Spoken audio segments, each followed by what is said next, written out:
අයිබෝන් හැමෝටම අද මම කරන්න යන්නේ database management system වල 21 වෙනි ප්‍රශ්නය. හරි 21 වෙනි ප්‍රශ්නයට යන්න කලින් එන්න මේ ප්‍රශ්නේ මූලික කරගෙන තමයි 21 වෙනි ප්‍රශ්නේ හැදිලා තියෙන්නේ. 16 වෙනි ප්‍රශ්නේ. එතකොට දැන් මෙතන කියන්නේ මම මේ කෙටියෙන් කිව්වොත් මෙතන කුළුවිල කියලා ප්‍රාථමික ඉස්කෝලයක් තියෙනවා. එතකොට ඉස්කෝලේ ළමයින්ගේ වාර විභාගයේ ලකුණු ටික database එක ස්ටෝර් කරලා තියාගන්න ඕන හින්දා ඒකට දාලා ප්‍රශ්න ටික තමයි අපි 16 වෙනි ප්‍රශ්නේ ඉඳන් 20 වෙනි ප්‍රශ්නේ දක්වා කරේ. දැන් තියෙන 21 වෙනි ප්‍රශ්නේ. එතකොට 21 වෙනි ප්‍රශ්නේ තියෙන්නේ මෙන්න මේ database එකටම අදාළ ප්‍රශ්න ටිකක් තමයි 21 වෙනි ප්‍රශ්නෙත් අහන්නේ. හරි දැන් අපි බලමු 21 වෙනි ප්‍රශ්නේ මොකක්ද කියලා. හරි 21 වෙනි ප්‍රශ්නේ මේකේදී අහනවා what is the highest mark obtained in the first term mathematics subject. ඒ කියන්නේ පළවෙනි වාරේදී ගණන් වලට ගත්ත වැඩිම ලකුණ මොකක්ද කියලා අහනවා. highest mark එක. හරි අපි දැන් එක් කරන්න හෙඩි ස්ක්‍රීන් එක ගමු. මේ ඔක්කොම ටික ඉරේස් කරගන්නවා. හරි දැන් මම කෝරික ගහනවා ෆාස්ට් ෆෝවර්ඩ් කරලා මම ඔයාලට එක්ස්ප්ලেইন කරනවා මොකද්ද කරේ කියලා.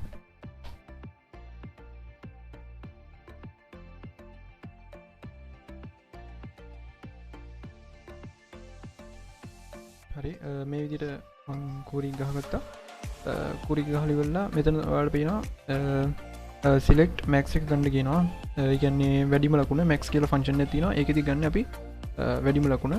ඊට පස්සේ වැඩිම ලකුණ ගන්නවා මේ student exam mark record table එකෙන් mark කියන එක තමයි ගන්නෙ. as කියලා එකක් මම දාලා ඒ table එක rename කරනවා highest mark කියලා. ඊට පස්සේ from කියලා දාලා මොන table එකේ තියලා දෙනවා student exam mark record කියන table එකේ where close එකක් දාලා මම මෙතන condition එකක් දෙනවා. student exam mark record කියන table එකේ exam term id කියන column එකේ in කියලා එකක් දාලා මම මෙතන දෙනවා sub query එකක්. sub query එක මෙතනදී මම මෙතන use කරලා තියෙන sub query. එතකොට select එකක් දාලා exam term id එක හොයා ගන්නවා මේ විදිහට. ඊට පස්සේ exam term name එක සමානයිද බලනවා first name best term. ඒ වගේම සහ student exam mark record table එකේම subject id කියන එක subject id කියන එක foreign key වෙලා තියෙන මේ student exam mark record කියන table එකට. ඊට පස්සේ ඒකෙන් බලනවා in එකක් ගන්නවා. එතන ආයෙත් sub query එකක් ගහලා තියෙනවා. select subject table එකෙන් subject id එක ගන්නවා. subject name එක mathematics වෙනවා. හරි ඔය විදිහට මම query ගහලා ඒක execute කරලා බලනවා. හරි ඔයාලට පේනවා එතකොට පළවෙනි වාරේදී ගණිතය කියන විෂයට ගත්ත වැඩිම ලකුණ තමයි 90. හරි ඊළඟට අපි ඊළඟ ප්‍රශ්නේ බලමු. මේකෙදි කියනවා what is the highest mark obtained in the second term science subject. හරි ඒ කියන්නේ දෙවෙනි වාරේදී විද්‍යාව කියන විෂයට ගත්ත වැඩිම ලකුණ තමයි මේකෙදි අහන්නේ. දෙවෙනි වාරේදී විද්‍යාව විෂයට ගත්ත වැඩිම ලකුණ. හරි මේකත් අපි කෝඩ් එක ගහමු.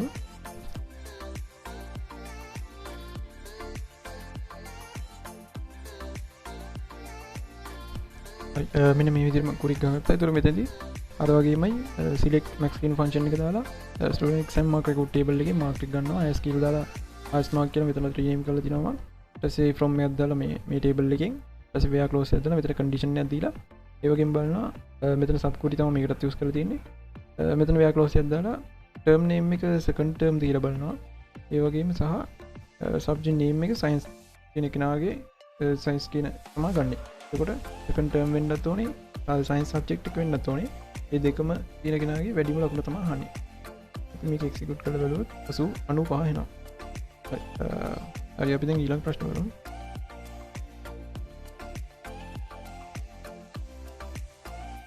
මේකෙදි කියනවා what is the highest mark obtained by the students for the all subject in the second term. හරි ඒ කියන්නේ දෙවෙනි වාරදී හැම subject එකකටම all subject ඒ කියන්නේ හැම subject එකකටම ගත්ත වැඩිම ලකුණ අහනවා highest mark එක. හරි දැන් මෙතනදී වැඩිම ලකුණ කිව්වහම අපි මෙතනදී ඒ කියන්නේ හැම විෂයක්ම කියලා සඳහන් කරාම අපි මෙතන එකින් එක විෂයවල කියන්න ඕනේ නැහැ. කෙලින්ම ඒ කියන්නේ විෂයක් ගැන කියන්නේ නැතුව හිටියාම කොහොමද වෙන්නේ? හැම විෂයකම වැඩිම ලකුණ තමයි කොහොමද වෙන්නේ? අපි කුරික් ගහගමු.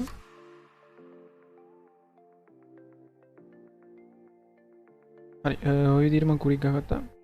මෙතන තියෙනවා max කියන ෆන්ක්ෂන් එකෙන් ආයෙත් මෙතනදී වැඩිම ලකුණ ගන්නවා. මෙතනදී මම බලන්නේ second term කියන එක තමයි check කරලා බලන්නේ. මොකද විෂයක් මම මෙතනදී කියලා නැහැ. විෂයන් ඕන නම් අපිට තුනම වෙන වෙනම කියන්න පුළුවන්. එහෙම කියන්න අවශ්‍ය නැහැ. මොකද කොහොමත් දැන් second term එකේ ගත්ත වැඩිම ලකුණු ටික තමයි එන්නේ. මේ විෂයකට. රන් කරලා බලුවොත් 98.5 දෙවෙනි වාරදී ගත්ත වැඩිම ලකුණ හැම විෂයකටම. ඊළඟ ප්‍රශ්නේ බලමු. හතරවෙනි එකට කියන්නේ what is the subject got the highest mark in the second term. ඒ කියන්නේ මොන සබ්ජෙක්ට් එකටද වැඩියෙන්ම ලකුණු ගත්තේ දෙවෙනි වාරයේදී කියලා අහන්නේ. දෙවෙනි වාරයේදී වැඩියෙන්ම ලකුණු ගත්ත සබ්ජෙක්ට් එක මොකක්ද කියලා අහනවා. හරි අපි ගුරි ගහගමු.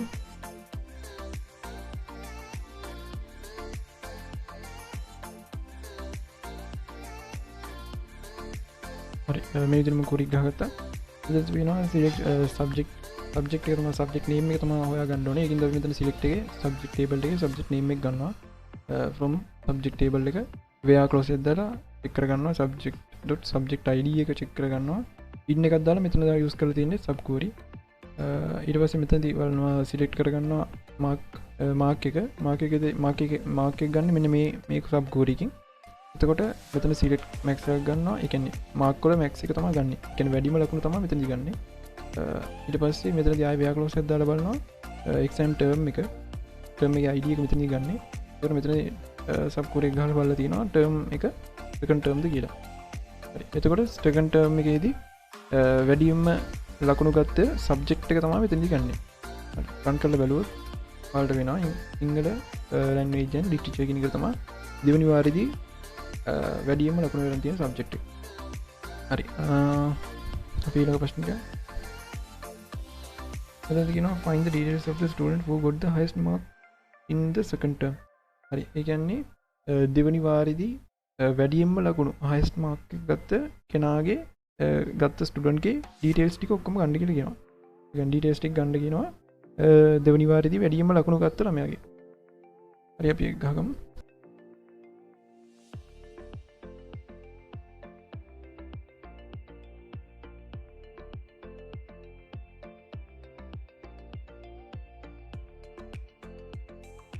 හරි ඔයාලට වෙනවා මේ විදිහට මම query එක ගහගත්තා. මෙතන මම select කරගන්නවා student table එකේ index number එක, student table එකේ first name එක, student table එකේ last name එක, student table එකේ gender එක, ඒ වගේම student table එකේ contact number එක. ඊට පස්සේ class table එකේ class name එක. හරි ඒ ටික තමයි student අදාළ details මම ඔය විදිහට ගත්තා. ඊට පස්සේ from student table එකෙන් ගන්නවා. ඊට පස්සේ මම මෙතනදී join කියන එකක් දාලා තියෙනවා. ඒ කියන්නේ මෙතන පොඩි join query එකක් use කරලා තියෙනවා. මෙතන විතරක් අනිත් ටික ඔක්කොම මෙතන තියෙන sub query. මේක join query එකක්. ඊට පස්සේ මම join කරලා මේ student table එකට join කරලා තියෙනවා class table එක. ඊට පස්සේ on එකක් දාලා අපි student table එකේ අපි කියන foreign key එක class id එක සමාන වෙනවා class table එකේ class id කියන column එකට. ඊට පස්සේ where clause එක දාලා check කරලා තියෙනවා index number එක ඊට පස්සේ මෙතන sub query එකක් use කරලා mark එක ගන්නවා. මෙතන max mark එක ගන්නවා. ඒ කියන්නේ වැඩිම ලකුණ. ඊට පස්සේ මෙතන exam term id එක බලනවා where clause එක දාලා. ඊට පස්සේ term name එක බලනවා second term ද කියලා. එතකොට මේ තියෙන්නේ දෙවෙනි වාරයේදී වැඩිම ලකුණු ගත්ත ළමයාගේ විස්තර ටික ඔක්කොම තමයි ඉන්නේ. අපි මෙතන දාපු විස්තර ටික තමයි ඉන්නේ. run කරලා බලුවොත් ඔයාලට වෙනවා මෙතන මේ සචිත්‍ර වික්‍රමසිංහ කියන කෙනාගේ තමයි වැඩිම ලකුණු ගන්න තියෙන්නේ. ඒ කෙනා තමයි වැඩිම ලකුණු ගන්න තියෙන්නේ. හරි අන්තිම ප්‍රශ්නේ බලුවොත් find the details of the student who got the highest mark in the mathematics in the first term examination and class in which he studied. ඒ කියන්නේ මෙතනදී කියන්නේ පළවෙනි වාරයේදී mathematics වලට වැඩිම ගත්ත ළමයාගේ වැඩිම ලකුණු ගත්ත ළමයාගේ විස්තර ටික ගන්න සහ class එකක් ඕනේ. විස්තර ටික සහ class එක. හරි එයාගේ first term එකේදී ගත්ත ලකුණු ටික තමයි අහන්නේ. ලකුණු ගත්ත ළමයාගේ විස්තර ටික. හරි